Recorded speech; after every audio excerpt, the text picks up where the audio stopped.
Hi everyone, this is TVK. Welcome to our channel Mr. TVK Education. Freedom from English. I hope you all are doing well.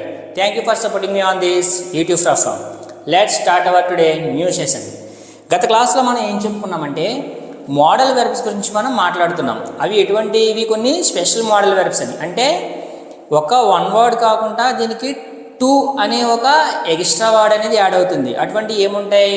Need to, want to, dare to, have to, has to, suppose to, able to, going to, ఇలా చాలా రకాలు ఉంటాయి. మనకి helping verbs, model verbs అనేవి more than 40 ఉంటాయి. కానీ regular లైఫ్లోకి వచ్చేటప్పటికి మనం మినిమం ఒక 25 అనేది నేర్చుకుంటే సరిపోతుంది. ఆల్రెడీ మనం హెల్పింగ్ వెర్బ్కి సంబంధించి ఒక 9 అండ్ మోడల్ వెర్బ్స్కి సంబంధించి సింపుల్గా ఒక 9 ఎలా మాట్లాడాలి, రెగ్యులర్ లైఫ్లో ఎలా యూజ్ చేయాలి అనేది గత క్లాస్లో మనం కంప్లీట్ చేసాం. ఒకసారి ఆ వీడియోస్ని కూడా చెక్అవుట్ చేయండి. అలానే ఇప్పుడు ఇవి కూడా మోడల్ వెర్బ్సే, కానీ ఇవి కొంచెం స్పెషల్గా ట్రీట్ చేయడం జరుగుతుంది.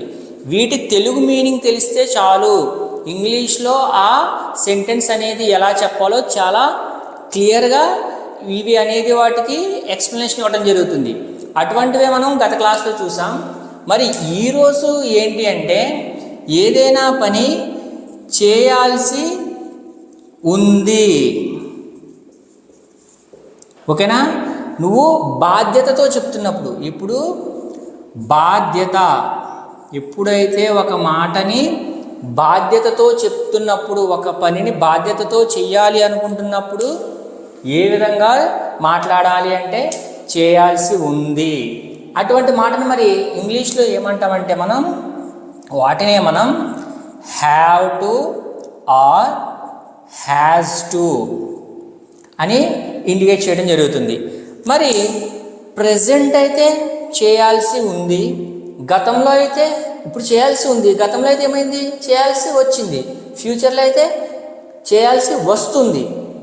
చేయాల్సి ఉంది, చేయాల్సి వచ్చింది, చేయాల్సి వస్తుంది. ఇలా సింపుల్గా హ్యావ్ టు, హ్యాస్ టు అనే వాటిని ఉపయోగించి ప్రస్తుతం ఎలా, గతం ఎలా, భవిష్యత్తు ఎలా అనేది ఎగ్జాంపుల్స్ ద్వారా చూద్దాం. అండ్ ఏ సమయంలో ఎటువంటి మోడల్ వెర్బ్ను ఉపయోగించాలి, అండ్ ఆ మోడల్ వెర్బ్కి ఎటువంటి మెయిన్ వెర్బ్ను ఉపయోగించడం వల్ల మనం పర్ఫెక్ట్గా సెంటెన్స్ అనేది ఫామ్ చేయగలం. ఎదుటి వాళ్ళు మాట్లాడేటప్పుడు ఎలా, మనం మాట్లాడేటప్పుడు ఎదుటి వాళ్ళకి ఎలా అర్థమయ్యేలా మాట్లాడాలనేది కూడా చూద్దాం. చేయాల్సి ఉంది అంటే దీన్ని ఎలా అంటే బాధ్యతతో చేసే పనులు ఏవైతే ఉంటాయో, బాధ్యతతో చేయడం అంటే ఏంటి? ఖచ్చితంగా చెయ్యాలి, ఓకేనా? ఏదైతే ఒక పని బాధ్యతతో చేస్తున్నామో ఆ పనులు ఏ విధంగా ఉంటాయి? ఖచ్చితంగా చేసేవి ఉంటాయి. అంటే ఇప్పుడు ఈ చేయాల్సి ఉంది అనేది ప్రజెంట్లో ఎలా మాట్లాడతామంటే చేయాల్సి ఉంది, అప్పుడు ఏం ఉపయోగించాలి? Have to or has to. ఇప్పుడు చేయాల్సి ఉంది, అదే గతం గురించి అయితే చేయాల్సి వచ్చింది, బాధ్యతతో ఖచ్చితంగా చేసిన పని. హ్యాడ్ టు అంటే చేయాల్సి వచ్చింది. ఫ్యూచర్లో బాధ్యతతో చేసే పని, ఖచ్చితంగా చేయాల్సిన పని, అప్పుడు ఏమనాలి? చేయాల్సి వస్తుంది. బాధ్యతతో చెప్తున్నావు, ఖచ్చితంగా చెప్తున్నావు, అప్పుడు ఏం చేస్తాం? Will have to. మరి ఈ మోడల్ వెర్బ్స్ ఉపయోగించిన తర్వాత ఎటువంటి మెయిన్ వెర్బ్ రావాలి అంటే ఆల్రెడీ చెప్పుకున్నాం. ఏమని? సింపుల్గా మనం ఇంగ్లీష్ నేర్చుకుంటున్నాం కాబట్టి వీటి తర్వాత ఎప్పుడు V1 వస్తుంది. మోడల్ వెర్బ్స్ ఏవైతే ఉన్నాయో సింపుల్గా 9 రకాలు, వాటి తర్వాత ఏవైతే వస్తుందో ఈ మోడల్ వెర్బ్స్ తర్వాత కూడా V1 అనేది అప్లై చేస్తే సరిపోతుంది. ఇప్పుడు ఎగ్జాంపుల్స్ చూద్దాం. దేని గురించి? బాధ్యతతో చేసే పనులు, ఖచ్చితత్వంతో కూడిన పనులు ఏవైతే చేస్తున్నావో అవి మనం ఏ విధంగా చెప్పాలి అనేది 3 కాలాల్లో చూద్దాం. First one, I have to study for the exam. ఇక్కడ ఐ తర్వాత హ్యావ్ ఎందుకు ఉపయోగించామంటే ఆల్రెడీ మనకు తెలుసు. ఏమని? I, we, you and they, ఇవి ఏవైతే ఇప్పుడు వస్తాయో అప్పుడు హ్యావ్ టు అని, హీ, షీ, ఇట్ ఇవి వచ్చినప్పుడు హ్యాజ్ టు అనేది ఉపయోగించాలి. అదే హ్యాడ్ టు అయితే అన్నీ, విల్ హ్యావ్ టు అయితే అన్ని రకాల సబ్జెక్ట్స్ ఉపయోగిస్తాం. ఎందుకంటే ఇక్కడ 2 ఉన్నాయి కాబట్టి ఇదే కన్ఫ్యూజన్. మనం చెప్పుకున్నాం హ్యాజ్, ఆల్రెడీ హెల్పింగ్ వెర్బ్లో హ్యాజ్ వచ్చింది, అప్పుడు హీ షీట్ వచ్చాం. ఇప్పుడు టు పెట్టడం వల్ల ఇది మోడల్ వెర్బ్ అయింది, అప్పుడు కూడా మనం హీ షీట్కి మాత్రం హ్యాజ్ టు అప్లై చేయాల్సి ఉంటుంది. వీటి తర్వాత డైరెక్ట్గా V1 అనేది పెడితే సరిపోతుంది. ఇప్పుడు I have to study, have to అనేది మోడల్ వెర్బ్, స్టడీ అనేది V1. I have to study for the exam. ఇప్పుడు మనకి ఎగ్జామ్ ఉన్నాయనుకోండి, అది ఖచ్చితంగా బాధ్యతతో చేసే పనే కదా. అప్పుడు ఏమని చెప్పాలి అంటే I have to study for the exam, నేను ఖచ్చితంగా బాధ్యతతో ఒక పని చేయాల్సి ఉంది. ఏముందంట? Study for the exam, exams కోసం చదవాల్సి ఉంది. సారీ, ఇప్పుడు ఇదే పనిని ప్రస్తుతం చేయాల్సి ఉందని చెప్పాం. మరి గతంలో చేయాల్సి వచ్చింది, బాధ్యతతో ఖచ్చితంగా చేయాల్సి వచ్చింది అని చెప్పాలని ఏం చెయ్యాలి? I had to study for the exams. ఓకేనా? For the exams. ఇక్కడ ఈజీ ఏం లేదు, చేయాల్సి ఉంది అంటే హ్యావ్ టు అన్నాం, చేయాల్సి వచ్చిందంటే గతం గురించి ఎప్పుడైతే మాట్లాడుతున్నామో అప్పుడు మనం హ్యాడ్ టు అనేది అప్లై చేస్తే సరిపోతుంది సింపుల్గా. దాని తర్వాత ఏం రావాలి? ఓన్లీ V1 పెడితే సరిపోతుంది. ఇప్పుడు ప్రజెంట్ గురించి నేర్చుకున్నాం, పాస్ట్ గురించి నేర్చుకున్నాం, బాధ్యతతో చేసే పని ఖచ్చితంగా చెప్పాల్సి వచ్చినప్పుడు. అదే మరి ఫ్యూచర్లో ఏ విధంగా చెప్తామంటే ఏం లేదు, కేవలం ఆ మోడల్ వెర్బ్ ఏదైతే ఉందో దాని ప్లేస్లో will have to study for the exams. ఓకేనా? అర్థమైందా? ఇక్కడ ఒకటే చూడండి, హెల్పింగ్ వెర్బ్ మోడల్ వెర్బ్ అనేది ఏదైతే ఉందో అది మాత్రమే మారుతుంది.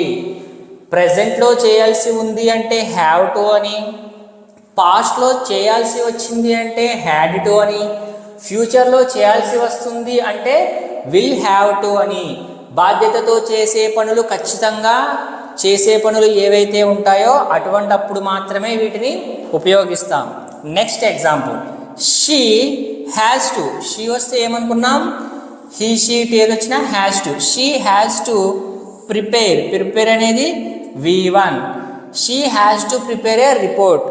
ఆమె ఏదో ప్రోగ్రామ్కి అటెండ్ అవుతుంది, తనకి ఏదో ప్రాజెక్ట్ ఉంది, ఆ ప్రాజెక్ట్ కోసం ఖచ్చితంగా ఒక రిపోర్ట్ని తయారు చేయాలి. బాధ్యతతో చేసే పని, ఖచ్చితంగా చేయాల్సిన పని. అప్పుడు ఏమని చెప్తున్నామంటే she has to prepare a report. తను గతంలో ఏదో ప్రోగ్రామ్కి అటెండ్ అయింది, తను ఖచ్చితంగా ఒక రిపోర్ట్ని తయారు చేయాల్సి వచ్చింది. అప్పుడేం చెప్పాలి? She had to prepare, she had to prepare a report.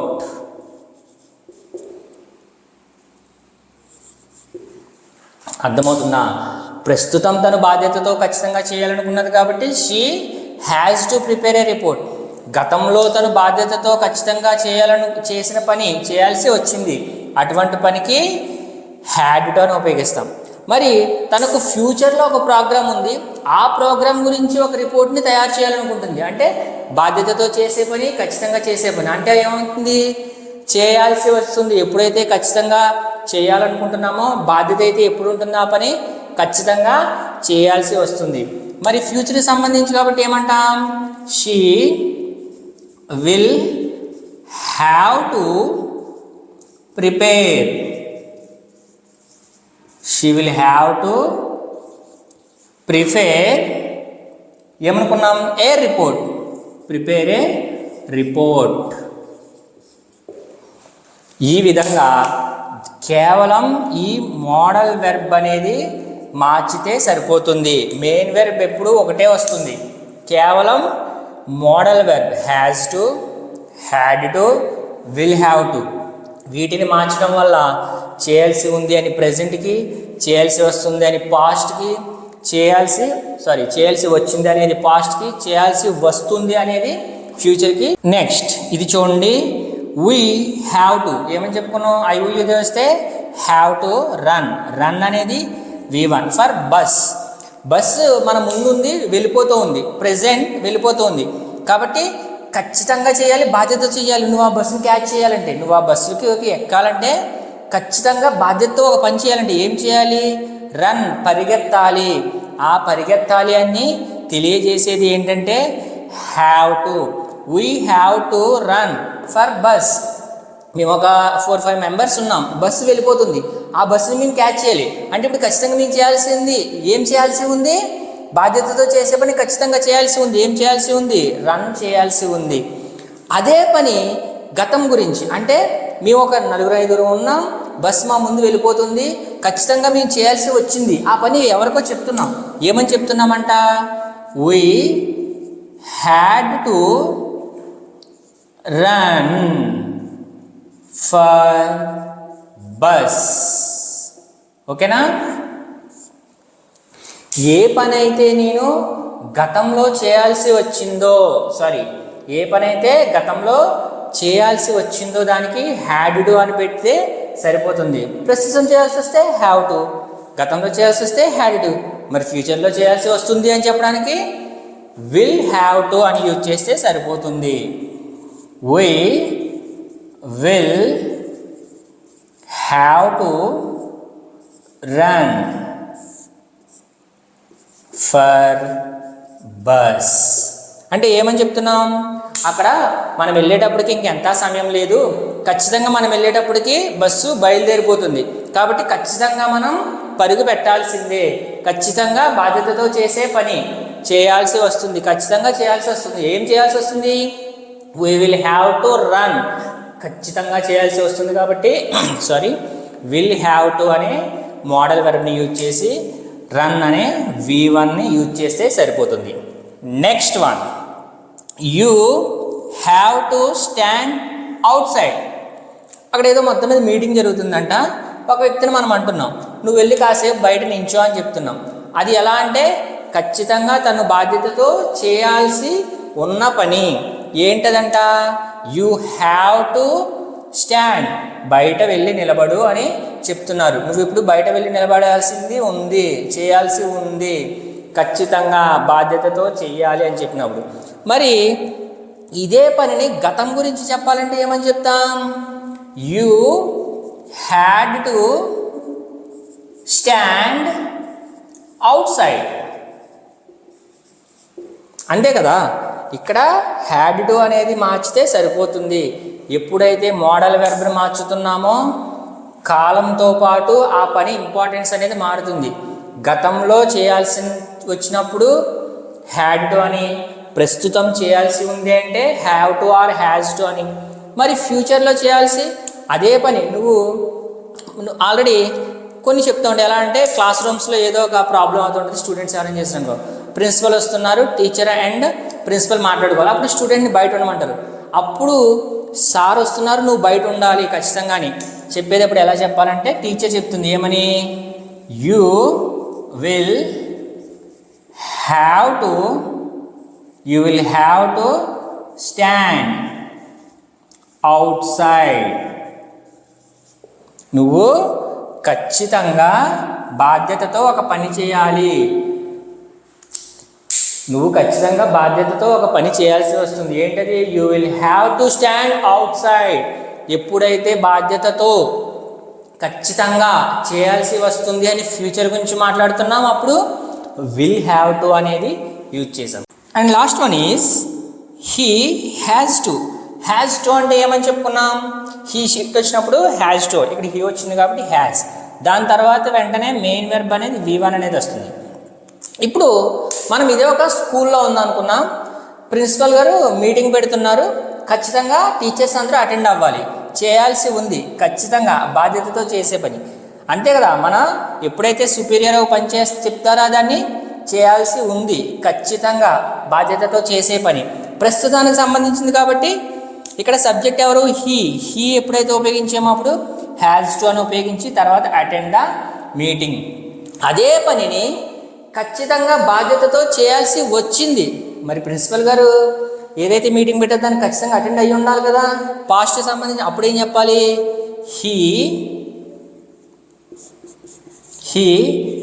Had to attend. He had to attend the meeting.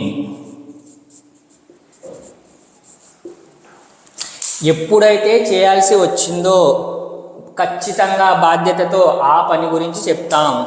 కేవలం హ్యాడ్ టు అనేది పెడితే సరిపోతుంది. గతంలో చేసిన పని గురించి ఎప్పుడు V1 అనేది ఉపయోగిస్తాం. మరి ఇప్పుడు ఫ్యూచర్లో అటెండర్ వచ్చి చెప్పాడు, మేడం ఆర్ సార్ 10 తర్వాత మనకి మీటింగ్ ఉందంట, సార్ అందరినీ ప్రిన్సిపల్ సార్ అందరినీ మీటింగ్కి రమ్మంటున్నారని. సార్ ఎప్పుడైతే సుపీరియర్ చెప్పారో ఖచ్చితంగా మనం మీటింగ్కి అవ్వాల్సింది, చేయాల్సి వస్తుంది. ఖచ్చితంగా బాధ్యతతో చేసే పని ఫ్యూచర్కి సంబంధించి. ఇప్పుడు ఏమని చెప్తాం? He will have to attend the meeting.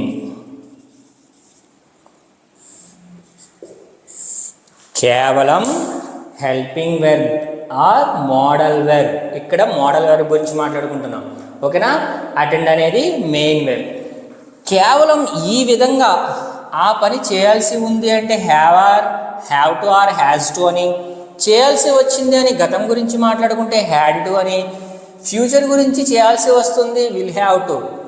ఈ విధంగా సరిపోతుంది. ఎప్పుడు బాధ్యతతో చేసే పని, ఖచ్చితంగా చేసే పని, ఇది చేయాల్సి ఉంది, చేయాల్సి వచ్చింది, చేయాల్సి వస్తుంది, ఈ విధంగా మాట్లాడితే సరిపోతుంది. హెల్పింగ్ వెర్బ్స్, మోడల్ వెర్బ్స్ అనేది యూసేజ్ అనేది ఈజీగానే ఉంటుంది. కానీ దాని తర్వాత ఎటువంటి మెయిన్ వెర్బ్ ఉపయోగించాలి అనేది తెలియాలి. నెక్స్ట్ ఆ వెర్బ్స్ మనకు వచ్చి ఉండాలి. ఎప్పుడైతే యాక్షన్స్ మీద మనకు పట్టొస్తుందో, వర్డ్ పవర్ పెరుగుతుందో, అప్పుడే మనం ఇంగ్లీష్ని కంటిన్యూ చేయగలం, అప్పుడే మనం దాంట్లో సర్వైవ్ అవ్వగలం. ఏదైనా అంతే కదా, దాంట్లో స్కిల్ అనేది ఉండాలి. ఆ స్కిల్ అంటే ఇక్కడ జస్ట్ లాంగ్వేజ్లో స్కిల్ అంటే ఏం లేదు, వర్డ్స్ తెలియడమే స్కిల్. దానికోసమే మీకు ఎవ్రీడే వీడియోకి ఎండింగ్లో మీకు వెర్బ్స్ అనేవి పెట్టడం జరుగుతుంది. దాని మీనింగ్, తెలుగు మీనింగ్ కూడా పెట్టడం జరుగుతుంది. మన ఈ 21 డేస్ ఛాలెంజెస్లో ఈ 21 డేస్లో ప్రతిరోజు పెట్టడం జరుగుతుంది. కాబట్టి ఇవన్నీ మీరు ఫాలో అవ్వండి. ఆ వర్డ్స్ అన్నీ నేర్చుకోండి, మీకు వర్డ్ పవర్ అనేది పెరుగుతుంది. ఓకేనా? ఈరోజు క్లాస్ ఎలా ఉందనేది కామెంట్ రూపంలో తెలియజేయండి. వీడియో నచ్చుంటే లైక్ చేసి షేర్ చేయండి. ఛానల్ మాత్రం సబ్స్క్రైబ్ చేయడం మాత్రం మర్చిపోకండి. ఓకేనా? Thank you for your support.